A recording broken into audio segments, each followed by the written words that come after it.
Hello everyone, welcome to प्रथम academy. तो मध्य प्रदेश के जीके की क्लास में आपका स्वागत है। हमने स्टार्ट किया है मध्य प्रदेश के इतिहास से संबंधित सबसे पहले क्लासेस, और ये इस सीरीज का पांचवा वीडियो है। चौथे वीडियो के बाद जो है थोड़ा सा लेट हो गया है पांचवी वीडियो आने में, कुछ इश्यूज आ गए थे। तो उसके बाद ये पांचवा वीडियो है। इसमें हम पढ़ रहे हैं मध्य प्रदेश के इतिहास से संबंधित, और अगर आप असिस्टेंट प्रोफेसर एग्जाम के लिए तैयारी कर रहे हैं तो पेपर वन के लिए ये सीरीज आपके बहुत काम आने वाली है। के साथ साथ मध्य प्रदेश की जो अन्य एग्जाम है, जैसे एफएसओ की एग्जाम है, एमपीएसआई की एग्जाम है, एमपीपीएससी प्रीलिम्स है, सारी एग्जाम में आपका ये जो क्लासेस है बहुत ही ज्यादा हेल्पफुल रहेगी। तो प्रीलिम्स के हिसाब से हम इसमें पढ़ रहे हैं। चलिए शुरू करते हैं। मध्य प्रदेश से इतिहास से संबंधित हमने चार वीडियोस अभी तक कवर कर लिए हैं, जिसमें जो प्री हिस्ट्रिक टाइम था, प्रागैतिहासिक काल से लेके अभी तक जो एंशियंट हिस्ट्री वाला पार्ट था, हर्षवर्धन के काल तक, वहां तक चार वीडियो में कवर हो गया है। अभी हम स्टार्ट करने वाले हैं जो अर्ली मिडाइवल टाइम है, पूर्व मध्यकाल है, उससे संबंधित इस वीडियो में हम कवर करेंगे। फिर नेक्स्ट वीडियो में मध्य प्रदेश का मध्यकालीन इतिहास हम देखेंगे। तो चलिए शुरू करते हैं। मेरा नाम है मयंक माहेश्वरी, और अगर आप चैनल पर नए हैं तो चैनल को सब्सक्राइब कर लीजिए। इसी तरीके से आपको अप टू डेट क्लास इसमें मिलेगी। इस क्लास के अलावा आपको एमपी की हिस्ट्री के लिए कोई और सोर्स फॉलो करने की जरूरत नहीं है, सिर्फ आप क्वेश्चन को प्रैक्टिस कीजिए, आपके सारे क्वेश्चन इससे कवर हो जाएंगे। तो अब हम कर रहे हैं मध्य प्रदेश के पूर्व मध्यकाल से संबंधित। ठीक है, अगर आपने अभी तक प्रीवियस वीडियोस नहीं देखे हैं तो उसकी लिंक डिस्क्रिप्शन में है, चैनल पे भी लिंक है, वहां से आप देख सकते हैं। एंशियंट हिस्ट्री मध्य प्रदेश की उसमें पूरी कवर हो गई है। अभी हम शुरू करते हैं मध्य प्रदेश के जो पूर्व मध्यकाल है, अर्ली मेडाइवल टाइम है, वो हिस्ट्री। तो अर्ली मेडाइवल टाइम में मध्य प्रदेश के अंदर क्या होता है कि कई सारे राजवंश अलग अलग जगह पर, अलग अलग राजवंश यहाँ पर बन जाएंगे। जैसे कि एंशियंट टाइम में हमने देखा था, गुप्ता जो पीरियड था, उस टाइम तक पूरा जो मध्य प्रदेश है वो गुप्ता एम्पायर का पार्ट था। फिर हर्षवर्धन के टाइम पे भी लगभग पूरा एम्पायर, पूरा मध्य प्रदेश जो है वो हर्षवर्धन के एम्पायर का पार्ट था। लेकिन जो पूर्व मध्यकाल है, लगभग 700 ईसा बीसी सी से शुरू होता है। यहां से लेके जो एक 1100 से लेके 1200 तक का जो टाइम है, इसको पूर्व मध्यकाल कहते हैं। तो इसमें क्या होता है ना कि मध्य प्रदेश में अलग अलग भागों में अलग अलग आपको कई सारे राजवंश देखने को मिलेंगे। तो इसको इसको राजपूत काल भी कहते हैं, राजपूत समय भी कहते हैं इस पूरे टाइम पीरियड को। इस पूरे काल में आपको मध्य प्रदेश में ये प्रमुख राजवंश मिलेंगे, इनके बारे में हम पढ़ेंगे, और क्वेश्चंस यहीं से आते हैं। ठीक है, सबसे पहले हम स्टार्ट करेंगे गुर्जर प्रतिहार वंश से। फिर उसके बाद कलचुरी वंश, परमार वंश, चंदेल वंश और कच्छ पगात वंश। ये अलग अलग वंश के बारे में जहां जहां से क्वेश्चंस बन सकते हैं, वो सारी चीजें हम देखने वाले हैं। तो चलिए सबसे पहले शुरू करेंगे गुर्जर प्रतिहार वंश। तो एक्चुअली गुर्जर प्रतिहार वंश जो है, ये इसका मध्य प्रदेश में भी बहुत इंपॉर्टेंट रोल है, और पूरे इंडिया की हिस्ट्री में बहुत इंपॉर्टेंट रोल है। लगभग 730 ईसा ईस्वी के आसपास, 730 ईस्वी के आसपास गुर्जर प्रतिहार वंश स्टैब्लिश होता है। और कौन कौन से इंपॉर्टेंट रूलर थे और कहाँ कहाँ से क्वेश्चंस बनेंगे, वो सारी चीजें हम इसमें देखते हैं। तो जो गुर्जर प्रतिहार वंश है, उनका जो मेन एरिया था वो मालवा वाला एरिया था। जो अवंती वाला एरिया है वो मेन एरिया था। जैसे इनकी जो प्रारंभिक राजधानी थी वो भी उज्जैन थी, गुर्जर प्रतिहार वंश के शासक की। तो बेसिकली ये मालवा से बिलोंग करते थे। बहुत सारे सोर्स में आपको राजस्थान का जो जोधपुर एरिया है, वहां से भी इसको देखने को मिलेगा। क्योंकि ओरिजिनली अगर देखा जाए ना, तो गुर्जर प्रतिहार वंश के जो ओरिजिनली संस्थापक थे, वो ऐसा माना जाता है कि अलग जो यहाँ पर रूलर थे, उनके द्वारा इनकी स्थापना की गई थी। ठीक है, और मध्य प्रदेश के इतिहास से संबंधित अगर हम देखें, तो मध्य प्रदेश के जो इतिहास है, जो मालवा में जो गुर्जर प्रतिहार वंश स्टैब्लिश हुआ, तो नागभट्ट प्रथम को इसका संस्थापक माना जाता है। ठीक है, उनकी राजधानी जो थी वो उज्जैन थी। और इनके बारे में कई सारी इंपॉर्टेंट इंफॉर्मेशन है। सबसे इंपॉर्टेंट ये ध्यान रखना है कि इन्होंने जो अरब का इन्वेजन हुआ था, क्योंकि इस समय तक आते आते 730 ईस्वी में इन्होंने गुर्जर प्रतिहार वंश की स्थापना करी। तो इस समय तक आते आते जो अरब का आक्रमण है वो शुरू हो गया था, अरब साइड से, फिर सिंध के साइड से। तो इन्होंने जो अरब का इन्वेजन है उसको रोका था। तो ये एक इंपॉर्टेंट चीज यहाँ पर ध्यान रखना है नागभट्ट प्रथम के बारे में। ठीक है, और यहाँ से ये भी चीज पता चलती है कि जो गुर्जर प्रतिहार वंश के जो शासक थे, उनका अरब आक्रमण को रोकने में बहुत इंपॉर्टेंट रोल है। ठीक है, तो ये चीज यहाँ से ध्यान रखना है। आगे हम देखते हैं संस्थापक, इसके बाद बहुत सारे और रूलर आए। फिर एक इंपॉर्टेंट रूलर है वत्सराज, इनके बारे में ध्यान रखना है। तो वत्सराज के टाइम पे क्या हुआ ना कि ट्री पार्टी कंफ्लिक्ट स्टार्ट हो गया था। अब ट्री पार्टी कंफ्लिक्ट क्या था, तो उस समय तक तीन शासक यहाँ पे महत्वपूर्ण हो गए थे इंडिया में। नॉर्थ इंडिया को कंट्रोल करने के लिए तीन अलग अलग एम्पायर थी जो आपस में स्ट्रगल कर रहे थे। जैसे गुर्जर प्रतिहार थे एक। ठीक है, एक हमने यहाँ पर गुर्जर प्रतिहार के बारे में देखा। उसके बाद एक और वंश था राष्ट्रकूट वंश। तो राजपूत जो है इनका जो मेन कैपिटल थी ये महाराष्ट्र साइड से थे, डेक्कन साइड से, और एक और था पाल वंश, बंगाल साइड से। तो ये तीन अलग अलग वंश थे जो आपस में इनके बीच में कई सारे युद्ध हुए, बेसिकली नॉर्थ इंडिया को कंट्रोल करने के लिए, कन्नौज को कंट्रोल करने के लिए, कन्नौज को एक्वायर करने के लिए। तो ये जो ट्री पार्टी स्ट्रगल है इसको कहा जाता है, ये वक्त राज के समय से शुरू हुआ था। ठीक है, ये चीज ध्यान रखना है कि जो गुर्जर प्रतिहार, राजपूत और पाल वंश, इन तीनों के बीच में जो लड़ाई शुरू हुई थी कन्नौज को कंट्रोल करने के लिए, ये वत्सराज के समय से शुरू हुई थी। जैसे इन्होंने, वत्सराज ने पाल जो रूलर थे धर्मपाल, इनको हराया था। ठीक है, सबसे पहले इन्होंने धर्मपाल को हराया, ये पाल वंश के शासक थे धर्मपाल, इनको डिफीट किया था। और उसके बाद क्या हुआ, जो राजपूत रूलर थे ध्रुव, तो पहले वत्सराज ने धर्मपाल को हराया, लेकिन फिर राष्ट्रकूट रूलर ध्रुव ने धर्मपाल के ऊपर आक्रमण किया, इनको भी हरा दिया और वत्सराज को भी हरा दिया। तो इस तरीके से आगे हम देखेंगे कई सारे यहाँ पर युद्ध हुए हैं तीनों एम्पायर के बीच में, लेकिन शुरुआत जो है वो यहाँ से हुई थी, इसलिए ये इंपॉर्टेंट है। तो इन्होंने धर्मपाल जो बंगाल के शासक थे, पाल रूलर थे, उनको हराया था, लेकिन फिर ध्रुव जो राष्ट्रकूट रूलर थे उनके साथ युद्ध हुआ था और ध्रुव ने फिर वत्सराज को हरा दिया था।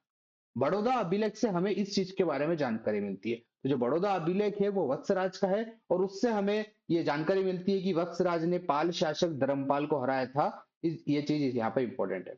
हरिवंश पुराण की रचना वत्सराज के समय में हुई थी, तो ये भी एक इंपॉर्टेंट फैक्ट। ठीक है, आगे हम चलते हैं और अन्य शासकों के बारे में देखते हैं। तो उसके बाद है नागभट्ट द्वितीय। नागभट्ट द्वितीय, इनका एक बहुत ही इंपॉर्टेंट रोल है, क्योंकि नागभट्ट द्वितीय के समय में अगेन फिर से शुरुआती जो टाइम था उस समय में फिर से गुर्जर प्रतिहार वंश का जो पावर है वो काफी बढ़ गई थी। जैसे इन्होंने आंध्र के जो रूलर थे, विदर्भ जो महाराष्ट्र वाला एरिया था, कलिंग जो उड़ीसा वाला एरिया था, ठीक है, इस तरीके से राजपूताना में भी कई जगह पर इन्होंने शासकों पर आक्रमण किए, और कई जगह पर इन्होंने अब जो गुर्जर प्रतिहार वंश था उसका काफी एरिया एक्सपांड कर दिया था। तो शुरुआत में कई सारी यहाँ पर चीजें हुई थी नागभट्ट द्वितीय के शुरुआत के टाइम पे, जो एरिया है वो काफी इंक्रीज हो गया था, पावर काफी इंक्रीज हो गई थी गुर्जर प्रतिहार वंश की। इसलिए इन्होंने कई सारी उपाधियां भी धारण करी, जैसे परम भट्टारक, परम महेश्वर, महाराजाधिराज। ठीक है, तो ये चीज ध्यान रखना है यहाँ पर, ये जो उपाधियां हैं ये कौन से शासक ने धारण करी थी गुर्जर प्रतिहार में। परम भट्टारक, परमेश्वर, महाराजाधिराज, ये सब नागभट्ट द्वितीय ने ये उपाधियां जो है वो धारण करी। ठीक है, ये शुरुआती दौर में होता है। लेकिन जैसा कि मैंने बताया था कि क्या हो रहा था ना, कि तीनों के बीच में वॉर हो रही है। गुर्जर प्रतिहार इधर नॉर्थ साइड से, ईस्टर्न साइड से पाल जो है पाला शासक वो, और साउथ की साइड से डेक्कन की साइड से राष्ट्रकूट रूलर। तो तीनों के बीच में यहाँ पे कंटिन्यूअसली वॉर चलती जाएगी, जनरेशन तक यहाँ पे वॉर चलती जाएगी। तो फिर क्या होता है कि जो राष्ट्रकूट रूलर है गोविंद तृतीय, ये अटैक करते हैं नागभट्ट द्वितीय के ऊपर, और ये नागभट्ट द्वितीय को हरा देते हैं। ठीक है, तो और ये जो हार होती है बहुत ही महत्वपूर्ण होती है, क्योंकि अभी तक क्या था ना कि नागभट्ट का कन्नौज पे और नॉर्थ पे काफी सारे एरिया पे हो चुका था एक बार, लेकिन गोविंद तृतीय जो तृतीय है उनको हरा देते हैं, और कन्नौज से उनका जो रूल है नागभट्ट द्वितीय का वो खत्म हो जाता है। और नागभट्ट द्वितीय का जो रूल है वो सिर्फ ग्वालियर के आसपास और कलिंजर के आसपास जो एरिया था, ग्वालियर के आसपास का जो एरिया था, यहां तक सिर्फ शासन बचा रहता है गोविंद तृतीय से हारने के बाद। ठीक है? तो अब उसके बाद फिर अगेन एक महत्वपूर्ण रूलर आएंगे जिनके बारे में हमें चीजें ध्यान रखना है। तो ये जो स्लाइड्स में मैंने चीजें मेंशन करी है ना, क्वेश्चंस आपको यहीं से देखने को मिलेंगे। यही चीजें आप नोट्स बनाते जाइए और नोट्स में आप उसको मेंशन करते जाइए, और उनको आप रिवाइज कीजिए। क्वेश्चंस आपको इनके बाहर से नहीं जाएंगे, चाहे आप कोई भी एग्जाम की तैयारी कर रहे हो, चाहे असिस्टेंट प्रोफेसर एग्जाम है, एमपीएसआई है, एफएसओ है, या फिर एमपीएससी का प्रीलिम्स है, सब में आपको यहीं से क्वेश्चन देखने को मिलेंगे। अब जो अगले एक महत्वपूर्ण शासक आएंगे मिहिर भोज। तो मिहिर भोज, इनको वास्तविक संस्थापक कहा जाता है अब गुर्जर प्रतिहार वंश का। अब वास्तविक संस्थापक इसलिए कहेंगे कि जैसे हमने देखा था नागभट्ट सेकंड के टाइम पे जो है गुर्जर प्रतिहार शासन है वो काफी कमजोर हो जाएगा। गोविंद तृतीय के आक्रमण के बाद काफी सारा एरिया कम हो जाएगा, सिर्फ ग्वालियर के आसपास का रूल बचेगा।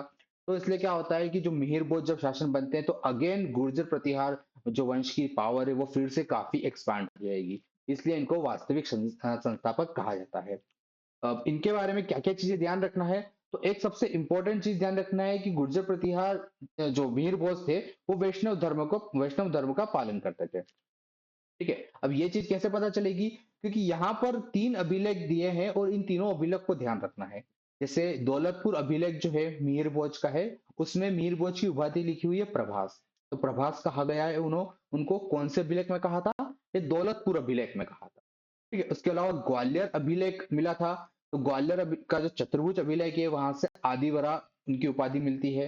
और कई सारे जो सिक्के थे, जो मीर भोज के सिक्के थे, उसमें भी आदिवरा उपाधि हमें देखने को मिलती है। तो ये क्वेश्चन आता है कि आदिवरा उपाधि जो है वो कौन से शासक शासक के द्वारा धारण की गई थी? तो मीर भोज के द्वारा वो धारण की गई थी। और इससे ये भी हमें पता चलता है कि वो वैष्णव धर्म का पालन करते थे। उसके बाद सागरताल प्रशस्ति, ये इसमें मिहिर उपाधि जो है वो अ, मिहिर भोज की बताई गई। ठीक है, तो ये तीन अलग अलग यहाँ पे अभिलेख थे, तीनों अभिलेख में अलग अलग उपाधियां हैं, तो ये बहुत ही महत्वपूर्ण है, ये ध्यान रखना है। ग्वालियर के चतुर्भुज अभिलेख से हमें काफी महत्वपूर्ण जानकारी मिलती है, जैसे उस समय के व्यापार के बारे में, प्रशासन के बारे में, काफी सारी इंपॉर्टेंट चीजें हमें ग्वालियर चतुर्भुज अभिलेख से देखने को मिलती है। तो ये कुछ इंपॉर्टेंट चीजें थी मिहिर भोज के बारे में। एक और जो महत्वपूर्ण चीज ध्यान रखना है कि इन्होंने ग्वालियर में तेली के मंदिर का निर्माण कराया था। जो ग्वालियर का दुर्ग है, जो ग्वालियर का किला है, उसके अंदर में तेली का जो मंदिर जिसको कहा जाता है, उस मंदिर का इन्होंने निर्माण कराया था। और इनके समय में अरब यात्री सुलेमान, जो अरब से आया था भारत की यात्रा पे, जिसने गुर्जर प्रतिहार वंश के बारे में कई सारी चीजें बताई है, मिहिर भोज के बारे में भी कई सारी चीजें बताई थी। तो सुलेमान यात्री आया था मिहिर भोज के समय। ठीक है, ये चीजें महत्वपूर्ण है, ये चीजें यहां से ध्यान रखना। तो अब मिहिर भोज के समय में काफी सारी पावर जो है वो इंक्रीज हो गई थी प्रतिहार वंश की। लेकिन मिहिर भोज के बाद फिर से जो पावर है वो धीरे धीरे डिक्लाइन होने लगेगी। अब उसके बाद कई और शासक आते हैं, जैसे महेंद्र पाल है, इनके बारे में कुछ खास इतना ध्यान रखना नहीं है। महेंद्र पाल के बाद फिर महिपाल, इनके जो बेटे हैं वो महिपाल, वो शासन वो रूल करेंगे। अब महिपाल के बारे में एक इंपॉर्टेंट चीज वो ध्यान रखना है कि अरब यात्री अल मसूदी भारत आया था। जो अल मसूदी अरब यात्री था वो महिपाल के समय में भारत आया था। ठीक है, और अल मसूदी ने जो गुर्जर प्रतिहार शासक है उसको अल जज्र कहा है। तो ये टर्म याद रखना है, अल जज्र जो है वो अल मसूदी ने कहा था गुर्जर प्रतिहार शासक के बारे में। तो गुर्जर प्रतिहार शासक अगर ऑप्शन में रहता है तो वो भी सही है, अगर सिर्फ महिपाल ऑप्शन में रहता है तो वो भी सही है, क्योंकि पर्टिकुलर उस समय पे तो महिपाल रूलर था। तो अरब यात्री अल मसूदी जो है वो महिपाल के समय में आया था। और एक और जो सबसे इंपॉर्टेंट चीज ध्यान रखना है कि महिपाल के राजकवि थे राजशेखर। बहुत ही इंपॉर्टेंट ये नेम है, क्योंकि इन्होंने बहुत सारी महत्वपूर्ण रचनाएं करी है। क्वेश्चंस इनसे बहुत आते हैं। जैसे इनकी प्रमुख रचनाएं है काव्य मीमांसा, कपूर मंजरी, बाल रामायण, बाल भारत। इस तरीके से जो ये शुरुआत के दो नाम है, काव्य मीमांसा और कपूर मंजरी, ये बहुत महत्वपूर्ण, क्योंकि क्वेश्चन इसे डायरेक्ट देखने को मिलते हैं। तो कपूर मंजरी, काव्य मीमांसा, इनके जो लेखक हैं वो राजशेखर हैं, और ये महिपाल के समय में रहते थे। इसके बाद हम जब वो पढ़ेंगे कलचुरी रूलर के बारे में पढ़ेंगे, तो कलचुरी शासक आएंगे युवराज। तो युवराज के समय में भी राजशेखर थे। राजशेखर जो थे पहले वो युवराज के दरबार में थे, बाद में फिर वो महिपाल जो शासक हैं उनके दरबार में आ गए थे। तो राजशेखर, इनकी प्रमुख रचनाएं हैं काव्य मीमांसा, कर्पूर मंजरी, ये दो, और बाल रामायण, बाल भारत, ये दो चीज ध्यान रखना है। ठीक है, और इन्होंने महिपाल जो शासक थे उनको एक उपाधि भी दी थी, रघुकुल मुक्तामणि। रघुकुल मुक्तामणि ये महिपाल जो शासक थे उनकी उपाधि थी, और ये दी गई थी राजशेखर के। ठीक है, अगेन यहाँ पर जैसे कि मैंने बताया था कि अभी भी यहाँ पे वॉर चलती रहेगी गुर्जर प्रतिहार शासकों के बीच में, राष्ट्रकूट के शासक के बीच में। पाल जो शासक थे अब तक उनकी पावर कम हो चुकी थी, लेकिन अभी भी राष्ट्रकूट जो रूलर थे वो अभी भी बहुत पावरफुल थे। तो इंद्र तृतीय राजपूत रूलर था, उसने महिपाल को हराया था। ठीक है, अंतिम शासक अब यहाँ पर, तो इसके बाद काफी पावर कम हो जाएगी गुर्जर प्रतिहार शासकों की, और धीरे धीरे डिक्लाइन हो जाएंगे। और अंतिम शासक जिनके बारे में हमें जानकारी मिलती है वो है यशपाल। यशपाल जो है गुर्जर प्रतिहार वंश के अंतिम शासक थे, जिनके बारे में कुर्रा अभिलेख से पता चलता है।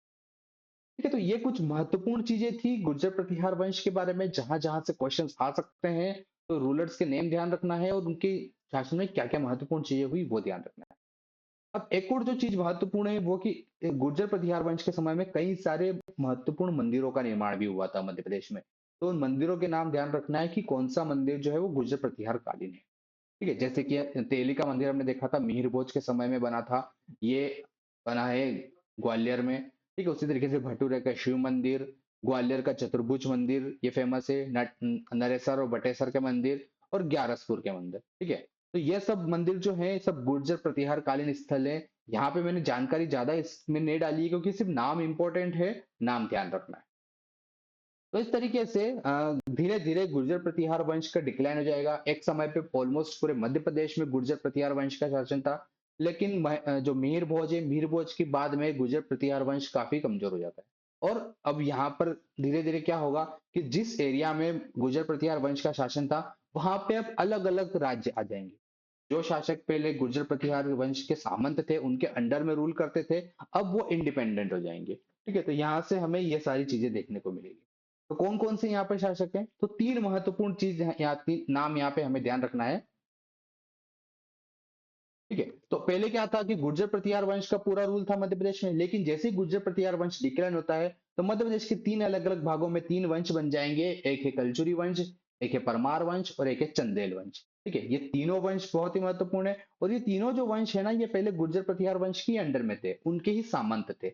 लेकिन जैसे ही ये कमजोर होगा, ये तीनों इंडिपेंडेंट हो जाएंगे। जैसे कलचुरी वंश जबलपुर के आसपास में, परमार वंश मालवा उज्जैन धार साइड में, और चंदेल वंश बुंदेलखंड में। ठीक है, तो इस तरीके से तीन वंश यहाँ पर बनेंगे। एक एक करके हम तीनों के बारे में देखते हैं। तो सबसे पहले हम बात करें तो इस तरीके से गुर्जर प्रतिहार वंश तीन अलग अलग भागों में यहाँ पे विभाजित हो जाएगा, तीन अलग अलग वंश यहाँ पे बन जाएंगे। सबसे पहले हम बात करते हैं परमार वंश के बारे में।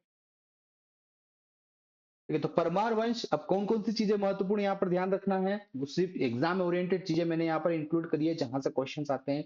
तो परमार वंश जिसकी स्थापना करी थी उपेंद्र, या फिर एक और नाम आता है कृष्णराज ने। इनकी जो राजधानी थी वो थी, शुरुआती राजधानी उज्जैन थी।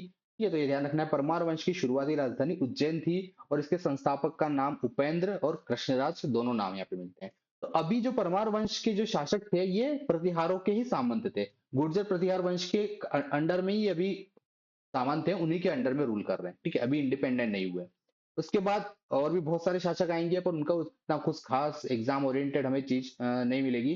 जैसे उसके बाद बैरी सिंह द्वितीय ये थे। इनके बारे में एक चीज ध्यान रखना कि इन्होंने राजधानी उज्जैन से धार अपनी ट्रांसफर करी थी। ठीक है, तो जैसे कि शुरुआती राजधानी जो थी वो उज्जैन थी परमार वंश की, लेकिन बैरी सिंह के समय राजधानी जो है वो उज्जैन से धार बन जाएगी। ठीक है, उसके बाद श्रीहर्ष, जिनका नाम आता है एक और सियक द्वितीय, सियक सेकंड। इससे पहले सियक प्रथम भी थे, पर उनका कुछ खास इंपॉर्टेंट रोल नहीं है यहाँ पर। तो श्रीहर्ष सियक द्वितीय, इनको कहा जाता है। इनको परमार वंश का वास्तविक संस्थापक माना जाता है। ठीक है, तो ये चीज ध्यान रखिएगा, परमार वंश का वास्तविक संस्थापक श्रीहर्ष को या फिर सियक द्वितीय को माना जाता है। अब ऐसा क्यों कहा जाता है? क्योंकि जैसे कि अभी हम बात करें कि यहाँ तक जो थे परमार शासक, अभी भी वो प्रतिहार शासकों के अंडर में थे, उनके सामंत थे। लेकिन श्रीहर्ष ने अपनी प्रतिहार शासकों को हरा दिया था, और साथ साथ राष्ट्रकूट जो शासक था खोतिम, उनको भी हराया था। तो इस तरीके से उन्होंने अपनी इंडिपेंडेंस को डिक्लेयर कर दिया, और वास्तविक संस्थापक वो बन गए। अब यहाँ से परमार शासक जो है वो एज इंडिपेंडेंट बन जाएंगे। पूरा मालवा उज्जैन धार उन पे उनका रूल स्टैब्लिश हो जाएगा। ठीक है, एक उसके उसके बाद जो शासक बनते हैं वाकपति मुंज, या फिर वाकपति द्वितीय भी नाम आता है। ये बहुत ही महत्वपूर्ण शासक हैं। इसलिए महत्वपूर्ण है क्योंकि इनका जो समय है ना, उसको मालवा का स्वर्ण काल कहा जाता है। मालवा का गोल्डन टाइम पीरियड कहा जाता है वाकपति मुंज के समय। ये स्टेटमेंट ध्यान रखिएगा। मालवा का गोल्डन पीरियड कहा जाता है वाकपति मुंज को, वाकपति सेकंड को। ठीक है, तो ये कंटेंट मैंने बहुत ही मुश्किल से अलग अलग सोर्सेज को इकट्ठा करके बनाया है, इसलिए इसमें थोड़ा ज्यादा टाइम लग गया है। पर व्यूज अभी भी थोड़े से कम आ रहे हैं, तो आप चैनल को प्लीज सब्सक्राइब कीजिए, शेयर कीजिए, कि तभी उससे मोटिवेशन बना रहता है। तो अब वाकपति मुंज जो है, उन्होंने उनको उसके टाइम पीरियड को मालवा का स्वर्ण काल, गोल्डन पीरियड भी कहा जाता है, क्योंकि इनके समय में काफी सारी इंपॉर्टेंट चीजें हुई थी। जैसे जो परमार वंश है उसका शासन काफी इंक्रीज हो गया। उसके साथ साथ कई सारे यहाँ पे डेवलपमेंट हुए, सांस्कृतिक डेवलपमेंट हुए, आर्किटेक्चर डेवलपमेंट हुए। जैसे कि इन्होंने धार में मुंज सागर का निर्माण कराया था, जो मुंज सागर झील है उसका निर्माण कराया। उसके अलावा इन्होंने कलचुरी शासकों को हराया, चालुक्य शासकों को हराया। और चालुक्य शासकों को टोटल 6 बार इन्होंने हराया था। 6 बार इन्होंने चालुक्य शासकों को हराया था। फिर अल्टीमेटली चालुक्य शासकों से हार गए थे, लेकिन शुरुआत में 6 बार इन्होंने हराया था। तो इस तरीके से हम देखते हैं कि काफी ज्यादा जो पावर है वो बढ़ गई थी परमार वंश की, इसलिए गोल्डन टाइम पीरियड कहा जाता है। और एक और जो रीजन है वो ये है कि इनके समय में सांस्कृतिक उपलब्धियां बहुत है। जैसे कि वाकपति मुंज के समय में कई सारे इंपॉर्टेंट लेखक थे जो उनके दरबार में रहते थे। जैसे कि, और यहाँ पे उनके नेम बहुत महत्वपूर्ण है, उनकी रचनाएं बहुत महत्वपूर्ण। ठीक है। एक जो सबसे महत्वपूर्ण शासक थे वो लेखक थे, सॉरी, परमगुप्त, पदमगुप्त या परिमल नाम भी आता है। और इनकी रचना है नव सहसांक चरित। ठीक है, ये नव सहसांक चरित रचना है पदमगुप्त की, परिमल की इनकी रचना है। लेकिन ये वाकपति मुंज के समय थे, ठीक है, और सिंधुराज के समय में भी थे। उनके जो बेटे थे वाकपति मुंज, सिंधुराज, जब वो शासक बने तो उनके समय में भी पदमगुप्त थे। लेकिन एक चीज जो महत्वपूर्ण है वो ध्यान रखिएगा कि जो नव सहसांक चरित्र, ये जो किताब है, जो बुक है, इसमें सिंधुराज के बारे में बताया है। सिंधुराज की जो उपलब्धियां थी, उनकी जो अलग अलग उपलब्धियों के बारे में बताया है। तो नव सहसांक चरित्र जो है वो, जो बुक है वो सिंधुराज के बारे में है। ठीक है, और इसके जो लेखक है वो पदम गुप्त है। इसमें वैसे तो पूरे भोज परमार वंश का इसमें वर्णन मिलता है, पर ज्यादा इंपॉर्टेंट ये सिंधुराज के बारे में है। ठीक है, तो ये फैक्ट बहुत महत्वपूर्ण है, ये ध्यान रखिएगा। तो पदम गुप्त एक इंपॉर्टेंट रूलर थे। उसके बाद मेरुतुंग, इनकी रचना है प्रबंध चिंतामणि। ये भी वक्पति मुंज के समय थे। धनंजय, जिनकी बुक है दश रूपक। धनिक, जिनकी बुक है यशोरूपलोक। तो ये नेम लेखकों के बहुत महत्वपूर्ण है और इनकी रचनाएं बहुत महत्वपूर्ण।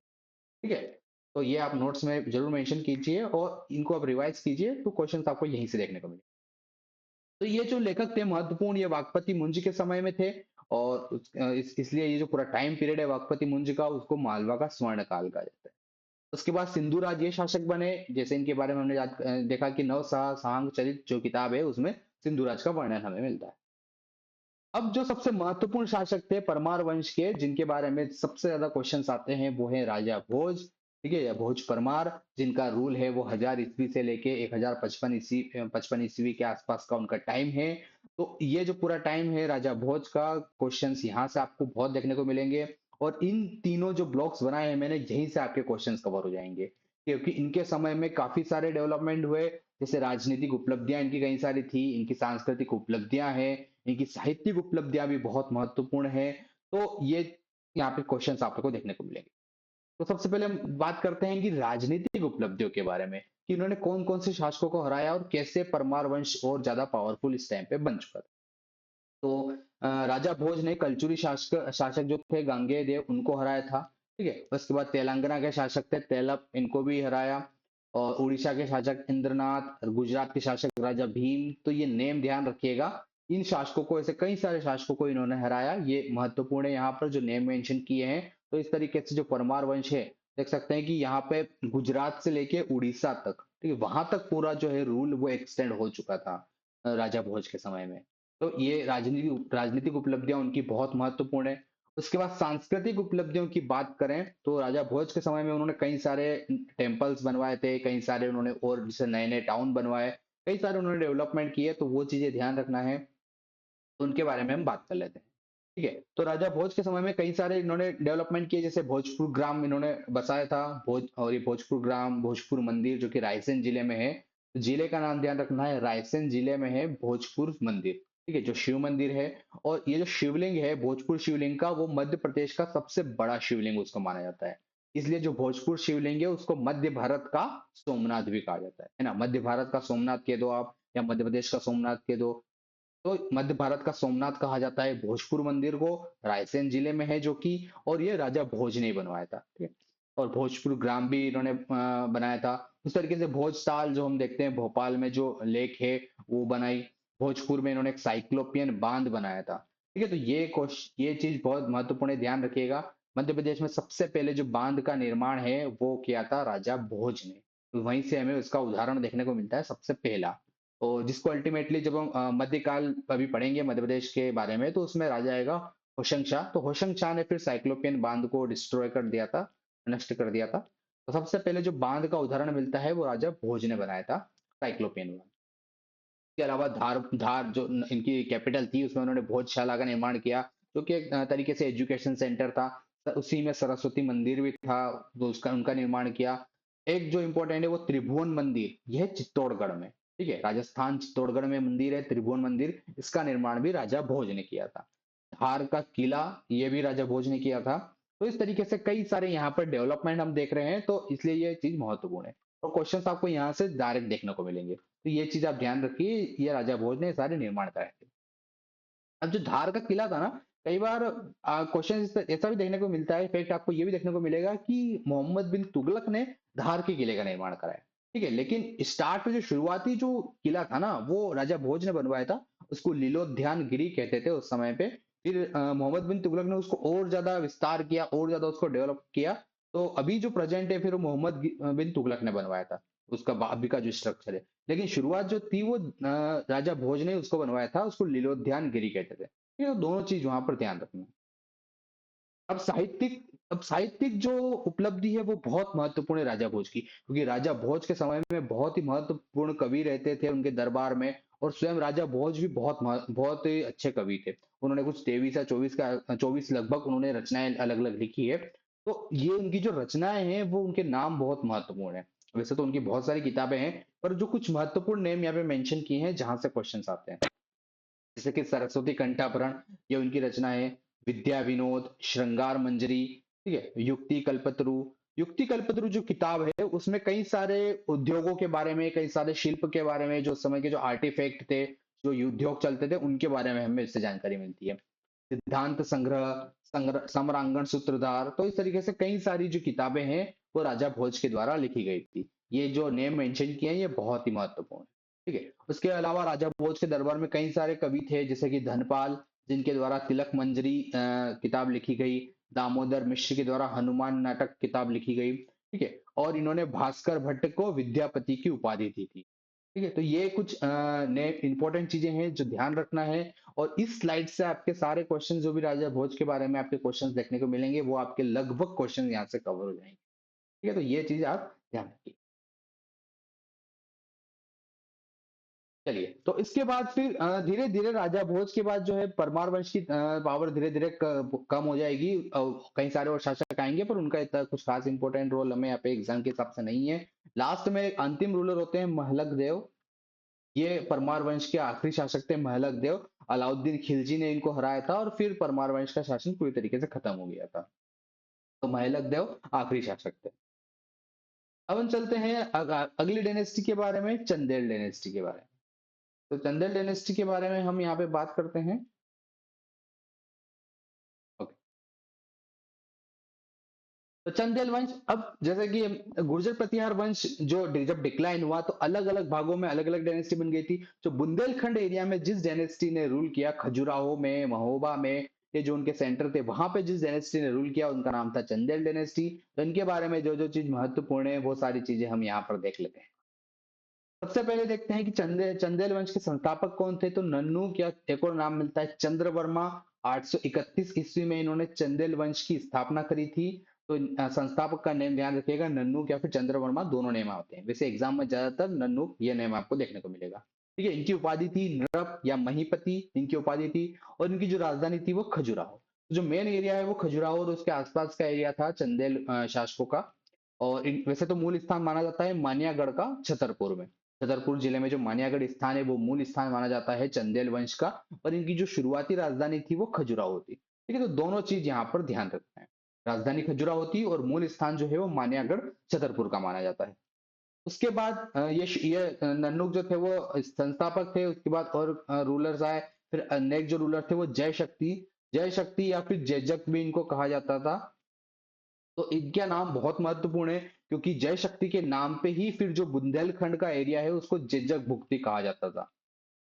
पूर्व मध्य काल में, अर्ली मेडाइवल टाइम में, बुंदेलखंड का जो नाम है वो जेजक भुक्ति था। तो जेजक भुक्ति बुंदेलखंड का ही पुराना नाम था। और ये नाम रखा था जय शक्ति के ऊपर, जय शक्ति जिनको जेजक भी कहा जाता था, इनके नाम से जो पूरा बुंदेलखंड एरिया है उसको जेजक भुक्ति कहा जाता था। ठीक है, तो ये नेम बहुत महत्वपूर्ण है। उसके बाद फिर राहिल ये रूलर बने।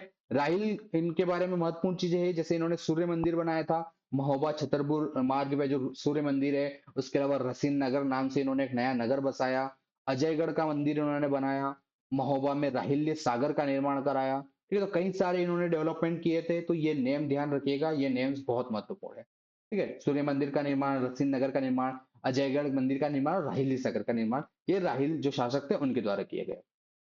फिर यहाँ पर अगेन एक इंपॉर्टेंट रूलर आएंगे, हर्ष। बहुत ही महत्वपूर्ण रूलर थे चंदेल डायनेस्टी में। ये जो जो इंपॉर्टेंट चीजें हैं बस एग्जाम के हिसाब से हम वही कवर कर रहे हैं। इनकी उपाधि थी परम भट्टारक। और इन्होंने जब हर्ष शासक बने तो इन्होंने फिर चंदेल जो डायनेस्टी है उसकी पावर को और ज्यादा एक्सपांड किया, और ज्यादा पावरफुल बनाया, जिसे इन्होंने कई सारे वैवाहिक संबंध स्टैब्लिश किए चौहान वंश के साथ। ठीक है, या इन्होंने चौहान और फिर कलचुरी वंश के साथ, तो इस तरीके से जो पावर है चंदेल डायनेस्टी की वो काफी इंक्रीज हो चुकी थी। मतंगेश्वर मंदिर का निर्माण कराया था हर्ष ने, और मतंगेश्वर मंदिर जो है वो खजुराहो में है।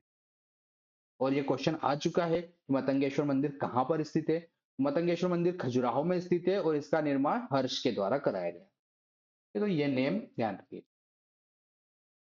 अब हम चलते हैं नेक्स्ट रूलर की तरफ। तो अब है नेक्स्ट यशोवर्मन, या फिर जिनका नाम आता है लक्ष्मण वर्मन। ठीक है, तो लक्ष्मण वर्मन या यशोवर्मन एक ही रूलर हैं।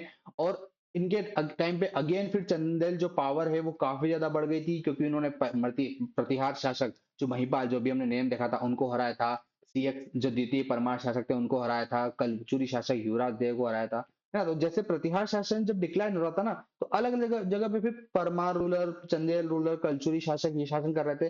सब एक दूसरे के कंटेम्परी है, ठीक है। तो सबके बीच में पावर के लेके लेके स्ट्रगल यहाँ पे चलता रहेगा। मध्य प्रदेश में अलग अलग एरिया में सब रूल कर रहे हैं, लेकिन सब एक दूसरे के ऊपर पावर को लेके स्ट्रगल यहाँ पे चलता रहेगा। सब एक दूसरे के कंटेम्परी है। जैसे उन्होंने प्रतिहार शासक को हराया, परमार जो शासक थे सीएक्स सेकंड उनको हराया, तो ये चीज यहाँ पर हमें देखने को मिलेगी। यशोवर्मन या लक्ष्मण वर्मन के लिए एक बहुत ही इंपॉर्टेंट फैक्ट ध्यान रखिए कि उन्होंने लक्ष्मण मंदिर का निर्माण कराया था और विष्णु मंदिर का निर्माण कराया था खजुराहो में। ठीक है, ये सारे मंदिर खजुराहो में है। उसके अलावा लक्ष्मण अभिलेख से भी हमें यशोवर्मन के बारे में जानकारी मिलती है। तो लक्ष्मण मंदिर का इन्होंने निर्माण कराया था, बट जो उसका जो काम है वो पूरा जो अगले राजा है, राजा धंग, इन्होंने इसका काम खत्म किया था। लक्ष्मण मंदिर का काम इन्होंने पूरा किया था।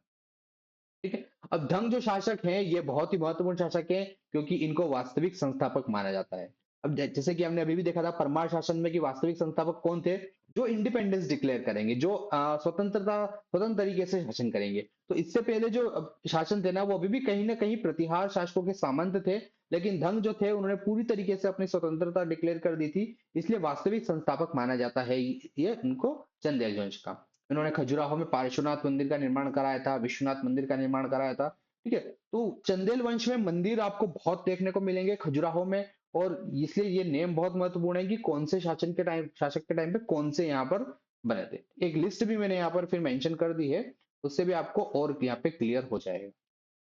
तो पहले हम देख लेते हैं इंपॉर्टेंट रूलर्स के बारे में। अगले जो रूलर है गण, इन्होंने इनके समय में चित्रगुप्त मंदिर बना, जगदम्बा मंदिर का इन्होंने निर्माण कराया। ठीक है, तो ये दो चीजें यहाँ से ध्यान रखना है। देन आगे सबसे जो महत्वपूर्ण शासक हैं पूरे चंदेल वंश में वो है विद्याधर। विद्याधर के समय में बहुत ज्यादा यहाँ पे पावर इंक्रीज हो चुकी थी चंदेल डायनेस्टी की। इन्होंने कंदरिया मंदिर का, महादेव मंदिर का निर्माण कराया खजुराहो में, जो कि खजुराहो का सबसे बड़ा मंदिर है। ठीक है, सबसे विशाल मंदिर है, सबसे ऊंचा मंदिर है कंदरिया महादेव का। ये विद्याधर के द्वारा इसका निर्माण कराया गया था। और इनके समय में एक बहुत ही महत्वपूर्ण घटना हुई थी कि महमूद गजनवी का अब यहाँ पे आक्रमण हो चुका था। ठीक है, लगभग जो अब मध्यकाल के आसपास की बात आ चुकी है। महमूद गजनवी ने यहाँ पर आक्रमण किया था, और विद्याधर के साथ भी इनकी वॉर हुई थी, लड़ाई हुई थी। लेकिन उस वॉर का कुछ फाइनल रिजल्ट नहीं निकला था। महमूद गजनवी वापस चला गया था।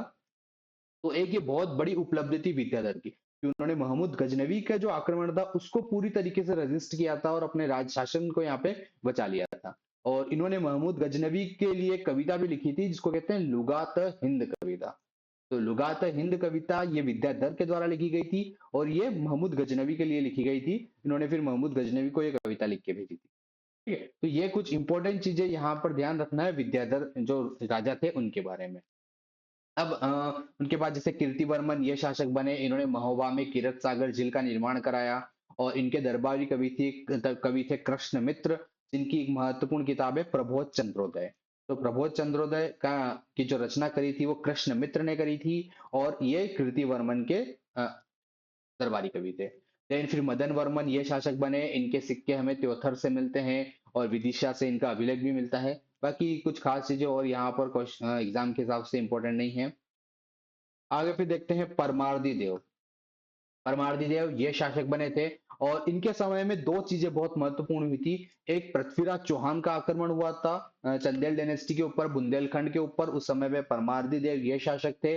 और इनके दो, परमार्दी देव के दो कह सकते हैं हम कि सेना के कमांडर थे, आल्ला और उदल। तो आला और उदल बहुत ही महत्वपूर्ण यहाँ पर सैन्य कमांडर थे। और ये आला और उदल ये पृथ्वीराज चौहान के साथ जब वॉर हो रही थी, लड़ाई हो रही थी, तो उसी समय पे उसी लड़ाई में आला और उदल वीर गति को प्राप्त हो गए थे। ठीक है। और आला और उदल के बारे में जो हमें जानकारी मिलती है, वो मिलती है आला खंड के से। इसकी रचना करी थी जैगनिक ने। ठीक है। जो जैगनिक जिनका नाम है, इन्होंने आला खंड की रचना करी, जो कि आला और उदल के बारे में है। और इसको विश्व की सबसे बड़ी कविता भी माना जाता है, सबसे लंबी कविता भी माना जाता है, जिसमें उन्होंने आल्ला और उदल की जो वीरता की कहानियां हैं, टोटल 52 लड़ाई जीती थी आल्ला और उदल ने, तो उसके बारे में इन्होंने बताया है। ठीक है। और परिमल रासो एक और इनकी महत्वपूर्ण रचना है। तो ये कुछ चीजें यहाँ पर इंपॉर्टेंट ध्यान रखना है। पृथ्वीराज चौहान का आक्रमण हुआ था। और एक और जो महत्वपूर्ण यहाँ पर आक्रमण हुआ था वो था कुतुबुद्दीन ऐबक का। अब उसके अब देखते हैं, मोहम्मद गोरी जो है उसके साथ लड़ाई हो चुकी थी पृथ्वीराज चौहान की, जैसे कि इंडियन हिस्ट्री में हम पढ़ते हैं। उसके बाद कुतुबुद्दीन ऐबक वो दिल्ली का शासक बना था। तो कुतुबुद्दीन ऐबक ने 1202 में परमारदी देव के ऊपर शासन किया था। और अब यहाँ पर फिर जो चंदेल डायनेस्टी है उसकी पावर अब बहुत कम हो जाएगी, उसका रूल धीरे धीरे खत्म हो जाएगा। ठीक है। तो कुतुबुद्दीन ऐबक ने जो आक्रमण किया था चंदेल डायनेस्टी में बुंदेलखंड पे, तो उस समय पे परमारदी देव शासक थे। पृथ्वीराज चौहान का आक्रमण भी उससे पहले हुआ था। और दरबारी कवि याज्ञनिक थे, इनके बारे में भी ध्यान रखना है। ठीक है। तो ये कुछ महत्वपूर्ण चीजें थी चंदेल डायनेस्टी के बारे में, जहां जहां से क्वेश्चंस आ सकते हैं। अब क्वेश्चन जहां से आते हैं ना, तो सबसे इंपॉर्टेंट चीज है परमार डायनेस्टी के, क्योंकि चंदेल डायनेस्टी के समय में ये चीजें बहुत महत्वपूर्ण हुई थी। बहुत सारे मंदिरों का निर्माण हुआ था, ज्यादातर मंदिर खजुराहो में देखने को मिलेंगे। और भी बहुत सारी जगह मंदिर बने थे जिनके नाम मैंने मेंशन किए हैं।